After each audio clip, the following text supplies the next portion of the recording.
So the funeral director said to the Buffalo resident, your father was not like religious, and we don't really need this much, but this is going to be the most expensive funeral in history. Why does he need the starting lineup of the Buffalo Bills to carry his casket to its resting place in the graveyard? And the son said, yeah, that was in his will. He put it in because he just needs for the Bills to get to let him down one last time. All right. What is religion? Now, the word religion is notoriously difficult to define in a way that works equally well for all of the different faith traditions of the world.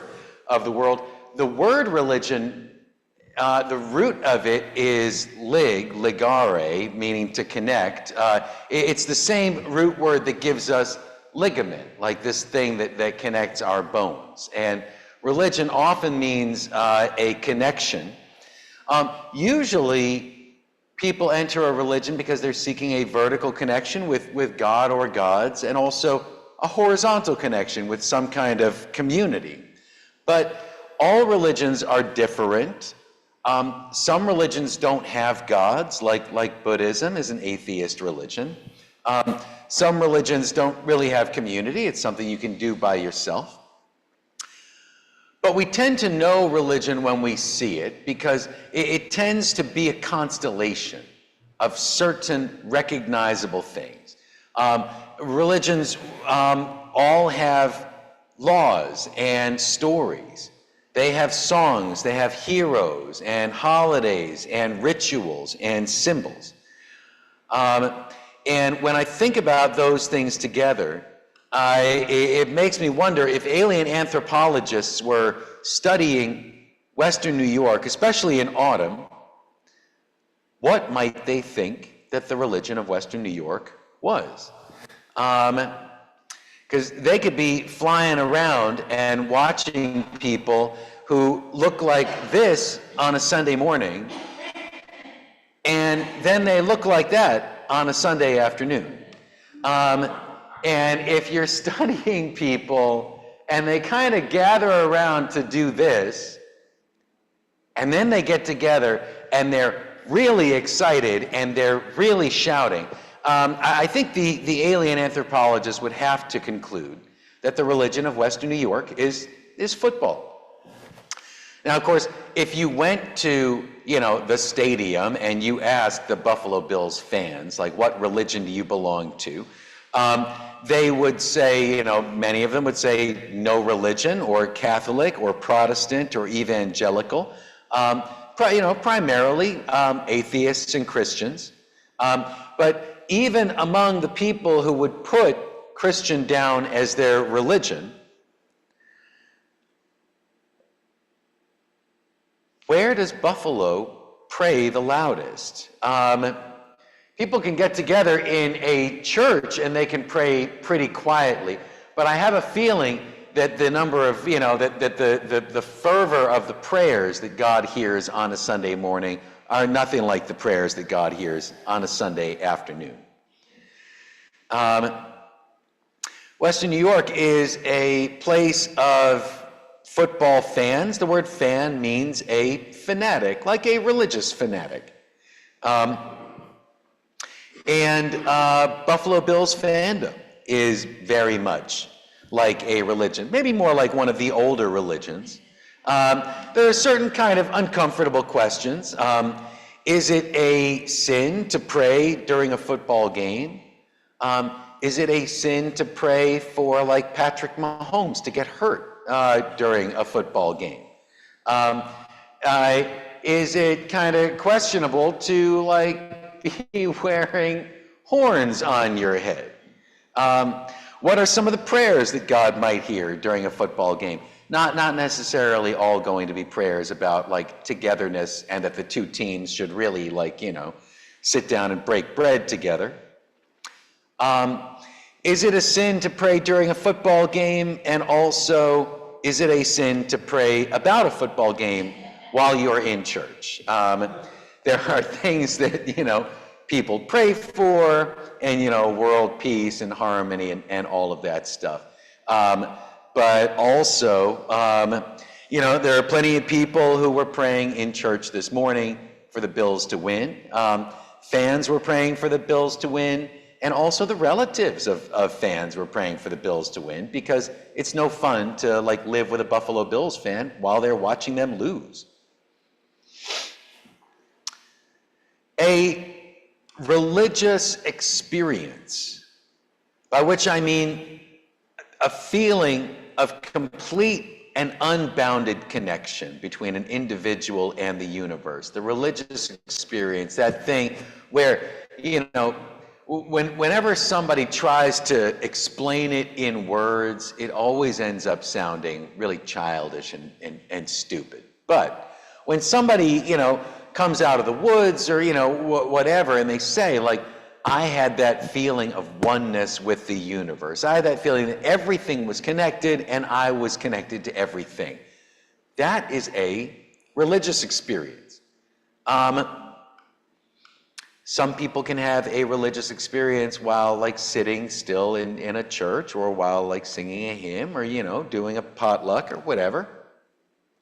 But other people, I think, have their religious experience with sports, watching sports, playing sports. I'm not an athlete myself, but I play cornhole with my children, and there are things about having a sudden, unexpected moment of athletic excellence that can give us that feeling of connection, that everything in the universe aligned. When we think about, somebody throws a football and 100 yards later somebody else catches it, or they don't, and maybe some butterfly flapped its wing in Asia and caused the ball to move, a quarter of an inch. But when these things happen, when an athletic play actually comes together and works, it can lead people to have a religious experience, to want to get up and make a loud noise and maybe celebrate God. People can have a religious experience while watching an athletic game. That feeling like everything in the universe had to come together just right for this one little thing to happen. And I'm not sure, but when I look through look through to find pictures of football fans, I think my brother married this one. I think that might actually be my brother's wife, who has a thing, and she goes to see the Bills every chance she can. But she never goes inside during kickoff, because she has, become convinced that if she's inside the stadium during the kickoff, the Bills are going to lose. I've never charted this scientifically, but I think by now we probably have enough evidence that it can go either way. When this guy woke up in the morning, and it happened to me here once. I was doing a service here in this building, and this couple came up and they had their full blue face paint on with the red and white stripes, and they said, well, we don't have time to put on our makeup before the game, but we still wanted to be here. And I thought, well, it's nice of you. It's nice of you to think of us here in a traditional church before you go and do your pagan chants and pray to God for, whatever. But when this guy got up in the morning and painted his face, he may not have been aware that he is descended from people who used to paint themselves blue for their religious rituals and also for their, just kind of hanging out. The peoples of the indigenous peoples of the UK were known by the Greeks as the Picts, the painted people, because they would paint themselves blue.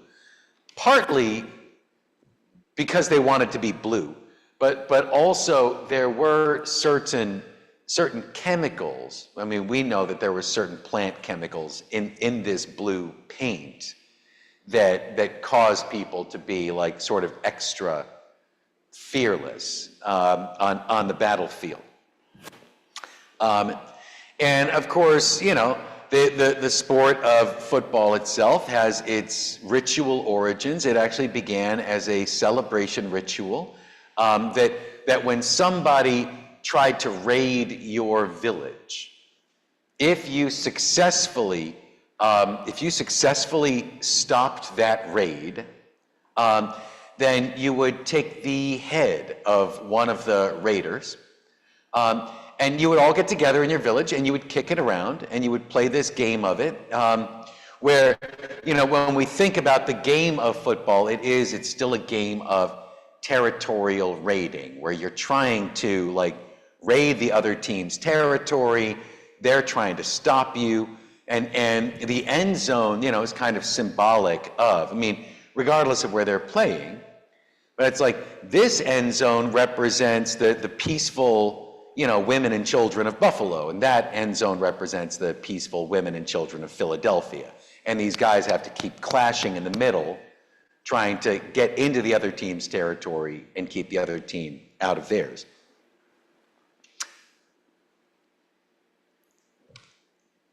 When I look at photographs of Buffalo Bills fans, sometimes I see this.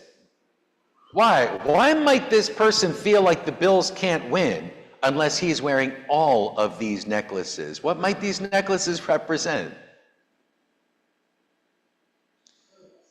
What? Clueless. Well, I don't know, but when I look at this, it makes me think maybe, you know, these things that were with him when he went to a game in which the Bills were successful. And clearly there is some superstition here, some idea that, you know, that if you're not wearing every single necklace of every victory, that something can go badly. Yeah, I think they are Mardi Gras beads. I think somebody must be like, you know, throwing them around. I have not personally, I should say, you know, I have not personally gone to a Buffalo Bills football game since moving here, because the idea of just sitting there for 4 hours seems, you know, especially having to sit there during what would be the commercial breaks, but not watching commercials. Like, I don't know, seems strange to me. You know, a sport where you got to set up for 6 minutes so that you can play for 29 seconds and then set up for another 6 minutes. Yeah, right. I found this fascinating photograph. This guy is holding some kind of like a voodoo doll totem, with a victorious Bills player upright, and then some kind of pirate skeleton upside down. This guy, if I manage to find him and interview him, I imagine he's probably a good Presbyterian. But then once he shows up at the stadium, he has become some kind of voodoo priest. This is clearly a talisman of some kind of sorcery, and even his spells. I don't know what's going to happen to his immortal soul, but like I know that the spells he casts only seem to be successful some of the time.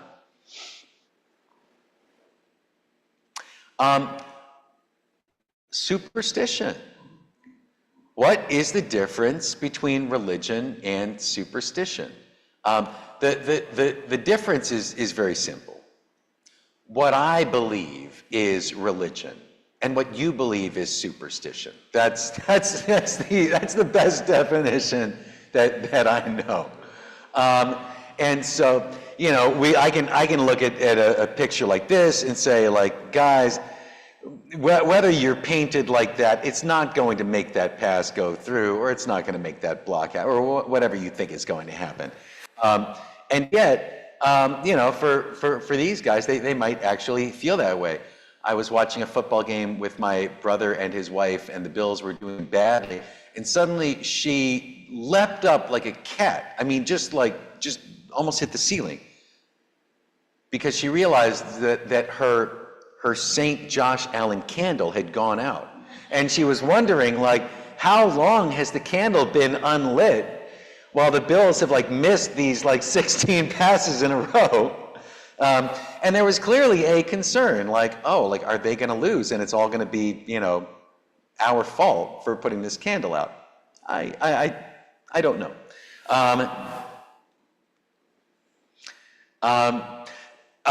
Some Buffalo Bills fans are willing to risk personal injury, like by just jumping through a folding table and trying to break it. This also seems to be connected with some kind of idea that this is going to enhance the power of the team. While doing my research for this, I found this. This was a couple of fans who actually did their wedding at halftime during a football game.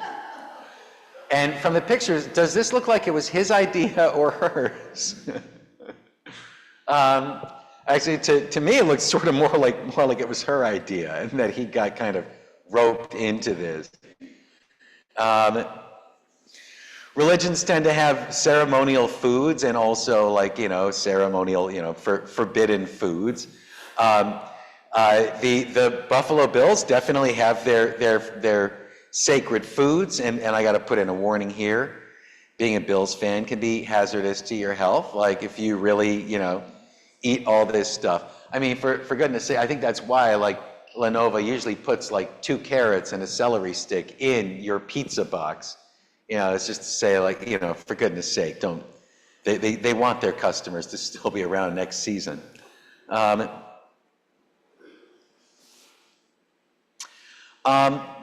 Being a Bills fan obviously involves a great deal of alcohol. Alcohol, we know, has been part of religion since the start. Some of our very, very earliest religious imagery involves images of people consuming alcohol. Some of our earliest religious, pottery and burials, they've scraped out the traces, and they said this was clearly somebody's wine jar or their mead pot or their little prehistoric brewery. For some folks, alcohol can contribute to that feeling of oneness. It can also help people, as I said this morning, to think that they are warm when they are cold, which can be make people feel safer in a football stadium. It does, and I see my computer is now shutting itself down and restarting itself. But it turns out, no, alcohol does not make you warmer. All right, so are we coming back? What? No, well, I mean, it says it is on my screen. Mm-hmm. Religions also tend to have outreach and different forms of charity, and as we saw when Buffalo Bills player Damar Hamlin, had nearly died on the field a couple of years ago. The next day, Bills fans had pumped $3 million into a toy drive that he had once declared as his personal charity. And then he has since gone on to name other charities so that people can, celebrate his survival with, a form of religious offering. Okay, well, this might not come back. I've also read about ceremonial foods. A woman who always eats fish before the Bills play against the Dolphins because she has this idea uh, that the Miami Dolphins are going to be less powerful on the football field if she has cursed them by like symbolically consuming them. So, to sum up, religions tend to have stories and rituals. They have songs and foods. They have costumes. They have all of these things, some of which can be pretty. Sorry. Anyway, it's all right. I'm just going to finish without this.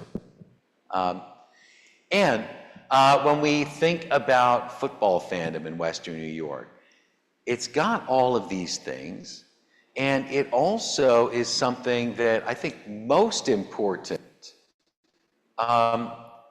brings people together. It makes people feel connected. And, you know, right now, you know, there is a football starting, and it is one place in which Republicans and Democrats can have a shared reality. Like, no matter what they might argue about before and after you know, when they're talking politics, at this moment at least, they can sit next to each other and they don't have to get into a fight, and they can actually see the world in the same way. And I think that is, you know, what's most valuable about religion. And in that way, I think if Buffalo Bills fandom is a religion, I think it's pretty much a good one.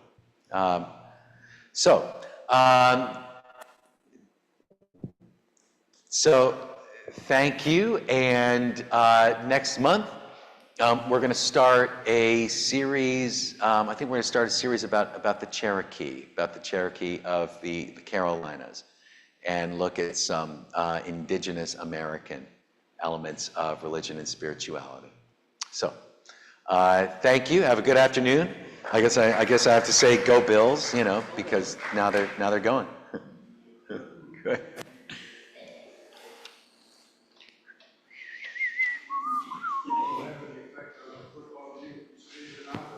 Whether I say it or not, I don't know, but